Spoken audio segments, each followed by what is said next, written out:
All right, cool. We're just going to jump into this no prep. Let's do it. All right. I'm excited. All right, so welcome back to another beer review. This is my second guest, or third guest if you count the cat. Mozart jumped in one time, and so that counts. Definitely That counts. Yeah, counts. So yeah, third guest. Awesome. Yeah, I'm honored. All right, so I'm Tyler Washington. I am a host of the Alternative Blacks podcast, and I do video multimedia work. But I would like to introduce you. Can you introduce yourself, I guess, is what I'm trying to say. Sure. So I'm Kaci, owner of Kacidilla Nails, and I make luxury gel press-on nails for the everyday baddie. Yeah. I love it. I'm sorry. I'm so excited for that. So when I brought you into this, I knew you were going to be in Studio B. Mm-hmm. You were going to go live with Marquise. He's doing a series this month just to feature a different woman, a different black woman. Thank you, Marquise. Different black woman every Monday? Every Monday. Every Monday at 7. Yes. See, I know this. This is the no prep part of this. Right. So I thought this would be a perfect moment and opportunity to get you on this. So are you a craft beer drinker? So the thing is, I'm not, right? But I'm so open to trying things. Like I've done like craft beer tastings. I don't know what they call them, like a Flight. A flight. There we go. That's it. Done a couple of those. I'll have the occasional Corona. Okay. Yeah, So that's about it. I guess my question would be, is there a reason that you don't drink craft beer? I just feel like I just haven't gotten around to it yet. And honestly, some of the tastings, I'm kind of picky. I'm not gonna lie, just a little picky. And the flavors haven't always got me. Mm-hmm. But I just haven't really had time to experiment with it yet, I guess. So I'm definitely open to like trying new beers. I like it. Now, obviously, right now isn't the best time to be going out and exploring. Yeah. But in the before times, you just weren't finding yourself at craft breweries. No, I wasn't. I usually go for like wine or something. Mm-hmm. So I'm like, oh yeah, look at the wine menu. What's on here? Look at the cocktail menu. But yeah, I don't know. It just never really pulled me in as much. Okay, so what do you drink cocktail wise? What's usually go to like mixed drink? Oh, it really varies. I've really been liking mojitos lately. That's been like the go-to, like a strawberry mojito. Or my own little signature. I don't know if there's a name for it, but it's Crown Royal. Ginger ale. A splash of cranberry. I'm loving it.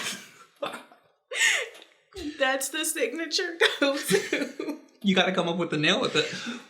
I should. Hold on. The Crown Royal. Yes. Period. Love it. So with like all drinks, with all food, it's kind of, you got to get introduced to it, got to explore with it and find what you don't like and what you do like. Unlike some macro beer like your Budweisers and like your Millers, and they all kind of have that same flavor. Craft beer, there's so many different people out there now. I think there's over like 8,000 breweries in America. Wow. And so there's a lot to try, especially in the Philadelphia area. Yeah, it's I keep crazy hearing. beer world. Yeah. Literally, I've got introduced to a couple of Philly beers on occasion. I'm like, okay, this is kind of cool. All right, well, we're going to get you in Studio B a lot more often to do some stuff with your nails. So we'll bring in a lot of that Philadelphia craft beer. But for this tasting, we have something from Montana. It's from Bozeman, Montana. It's called Mountains Walking Brewery. And it's a sweets, it's called. It's a peach cobbler-style sour ale. Do you like peach cobbler? I do. Oh, this is perfect. So I'm here for this. As soon as I saw the name, I was like, yep, this is it. All right, cool. So I'm going to have you pour out the beer. We're going to take a quick break and we'll do a little nice shot of that. And then we're going to sit down and go through tasting it and see how you like it. I'm here for it. Awesome. Let's do it.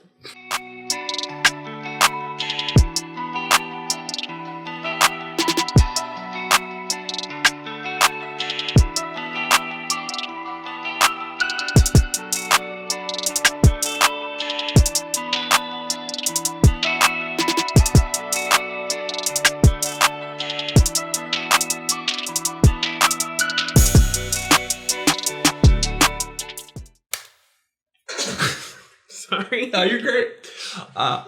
Thanks for pouring the beer. Yeah, that was really fun and satisfying. Satisfying. We're going to slow that down a little bit. I want to show off the nails a little bit as we're doing that. So that's why I forced you to do that. But we're going to go through the drinking process. Or, as I'm learning more about craft beer, I've been reading up on it, listening to different podcasts, hosting my own podcast, and first thing we're going to do is look at the color and talk about it. So what does this give to you? This is a really pretty color. It's giving like pineapple to me, or like an apple cider. Oh yeah, it definitely has like that apple cider, pineapple-y, like that yellowish. And it's not that clear. And I think they use some puree in this. Like, that's what it's giving like some type of fruit for puree in there. Okay. Like. Let's smell it. Yeah. Wow. Okay. What do you get? It's like citrus off the bat. Like, I definitely do smell like peachy. It's peachy, and I'm definitely like a little subtle, but that cobbler, like the oats, like that's coming out at the very it's like very subtle in the back end. So get another whiff. Do you swirl this like wine? I do it just to look like an asshole. Pinkies up. Yeah, always the pinky up. No, it's actually pretty nice. It's refreshing. Like it feels light. So the head brewer from this brewing company, which why don't I remember the name? Mountains Walking Brewing Company. He is originally, or not originally, he did work at Other Half Brewing Company, which is over in Brooklyn in New York. And they're famously known talking to people in Clubhouse today. On Mondays, they go live every Monday at 8 o'clock Eastern time. And guy from Amsterdam, he's back and immediately went to Other Half. So it's like one of those, like if you get in the area, you go for it. It's like the place to be. Exactly. But he helped brew this. He's with this team now. And I think they actually used actual crumble from like cobbler in this brewing process. That is so crazy to me that you can even do stuff like that in a drink and like make it all come together. Yeah. So really we smelled it. We looked at it. Want to try it? I do. Here we go. Let's see.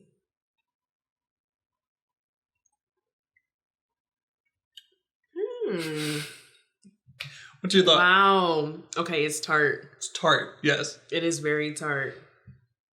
Very fruity. I was surprised because I noticed like the cinnamon and the oat crumble like notes on there, but it's actually really fruity. Right? So if you had to rate it on a scale of 0 to 5, 0 being like this is the worst thing I ever had. Let me pour this off screen real quick. It's definitely far from a 0. Honestly, for a beer, that's like first sip a 5. Wow. So would you reach for that again? I definitely would because like I'm a sucker for anything like fruity. Like that kind of just draws me in when I see that. And I guess I didn't know craft beer could be fruity. Like, yeah, so I didn't know that. Usually what you're hearing from people, especially the trend, is IPAs. Yeah. And they're really bitter and they can be very harsh depending on the different style. But there's a lot of really good sours out there that are fruitier, that have that tartness to it, but some of them can be like warheady, where like those warhead candies. Yeah, the warhead, you're just like... But others like this, it's a subtle sour, it's still tart, you still get that, but it's you can drink it, it's nice and enjoyable. And there's a brewery around here that's known for their sours. It's right out of Philly. It's called Imprint. So we're going to get some Imprint in here. Good. I'm going to check them out. Let me find out I'm a craft beer drinker now. So now that it's sat there a little bit, is there any changes to that flavor? Do you still feel it? Or I would definitely say it's a lot more oaty now. Yeah. Let me double check. Definitely a little more oaty. And I'm getting a little more of like the, I guess, typical beer taste afterwards. But it's really like doable because like you said, like the IPAs and stuff are really bitter. And I think that's what I kind of have a hard time with. But I could definitely enjoy that. Like, really enjoyable. Yeah, I'm glad you enjoy it. Definitely after like listening to the wine, the different cocktails, you know. I think like because the cranberry and the ginger ale splash and all that, that was leaning more towards like a fruited drink for you. So I'm glad we decided to go with this one. I would definitely rate it. I'm a little stickler with my ratings. Okay, let's see. I would give that a like 3.75 for. Okay. Yeah. So like, what are you looking for in a?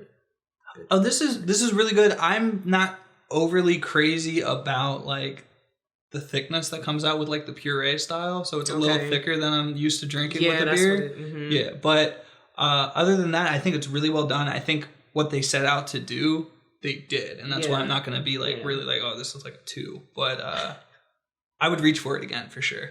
Okay. It's great. It's enjoyable. It's called their seasonal series, and I could actually see myself drinking this all year. Yeah, because I'm like, wait, what season? Like, it's like... I'll drink this. Right, honestly, this is not that bad. I guess it's like, what, like fall season? Like peach cobbler? I guess that would make sense. Wouldn't that be like fall or something? But that's a good one. Yeah, I'm excited that you got in here on to discuss this with us, because having somebody to introduce you to a different style that's not going to be that IPA centric, that bitterness. I think a lot of people, when they're trying to have friends get into it, want to share what they like. That's probably my favorite style. Yeah. But no, I'm so happy that you joined us. Can you plug yourself one last time? Sure. KacidillaNails.com. Spelled Kacidilla. Not like the food. Quesadilla. Yeah, and if you're wondering, I'm wearing the brown sugar set, by the way. All gel, all reusable, and all handmade. All right. Well, thank you for joining. And thank you for having me. Cheers. Cheers.